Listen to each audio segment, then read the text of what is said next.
All right, ladies and gentlemen, boys and girls, welcome back. It is me, Dave, harmless little Dave, talking about real music in real time for real people just like you and just like me.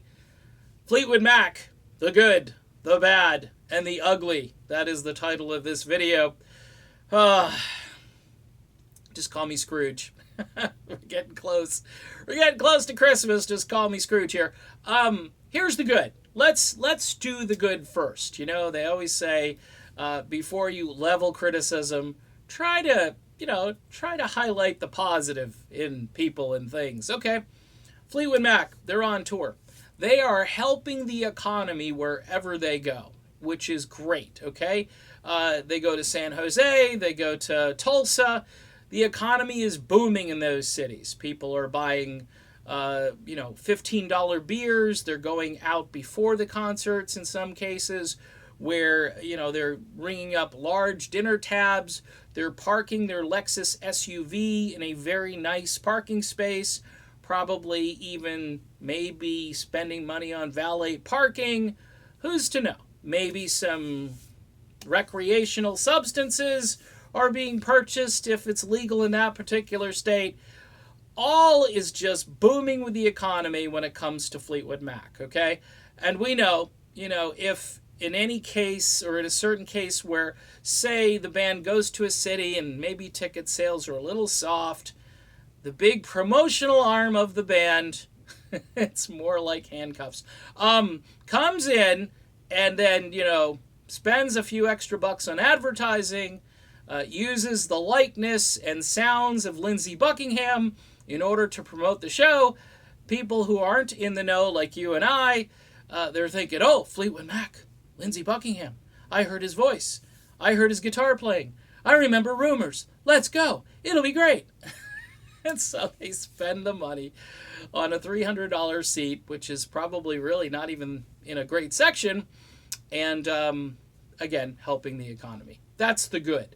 Okay, the band helping the U.S. economy, and then they're going overseas eventually to help the economy in Europe. All right.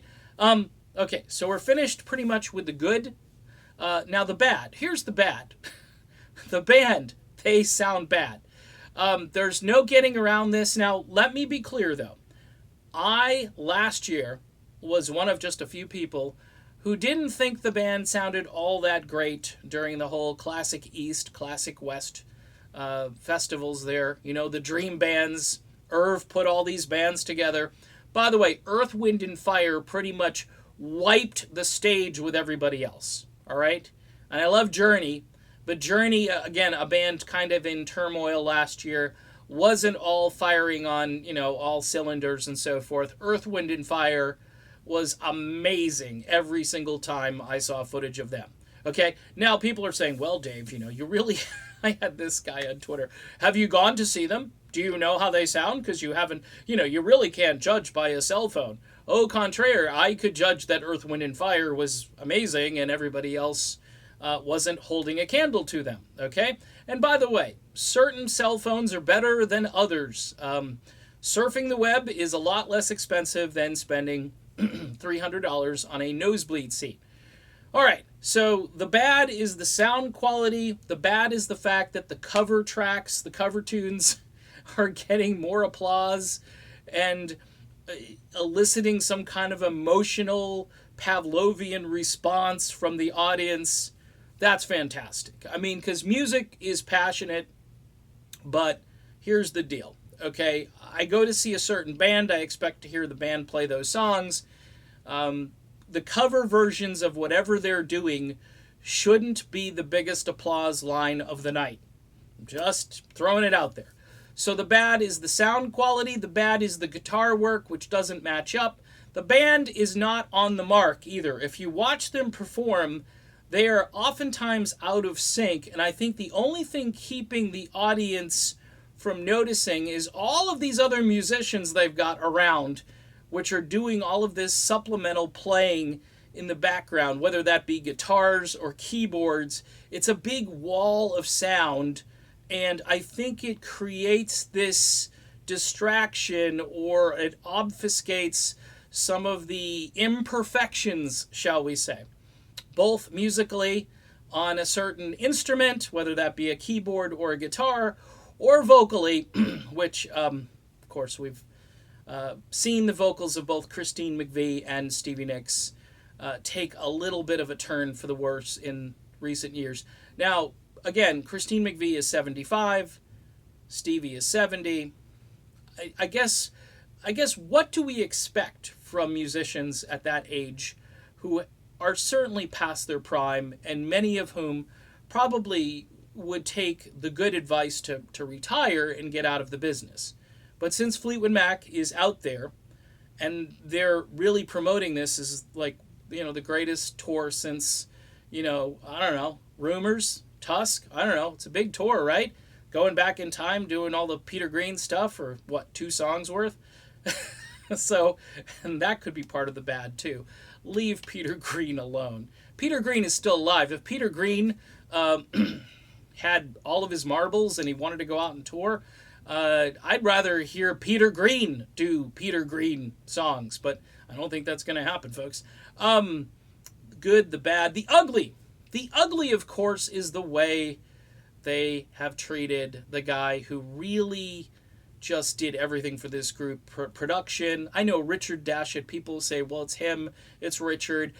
They're both part of this, and Richard has been saying some weird stuff lately. I think he's caught in the middle, but I think lately he's been kind of, the whole Rock and Roll Hall of Fame thing and all the greatness in that direction, or at least the perception of the greatness. I think these days people are so afraid to say what they really feel or mean because they're going to alienate somebody. It's just the way life is. And then people can't handle it. They melt down, they get triggered, and they don't know what to do. Okay? I'm telling it like it is. I know this page and this platform is a little weird for folks and they freak out.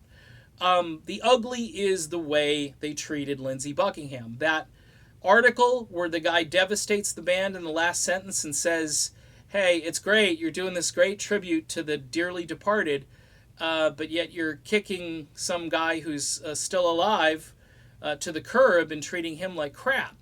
So, how about a little bit of balance and respect here? It hasn't worked out for Fleetwood Mac doing this. It isn't good public relations. But we go back to the good, where all of these people are, helping the economy, some of whom probably have no idea what has happened. They're not listening to rock news all day. They're not tuned to Ultimate Classic Rock, the website. They don't care. All they know is they're going out for their $15 beer. It's a night out. The Lexus is gassed up, and they want to get out and enjoy the show.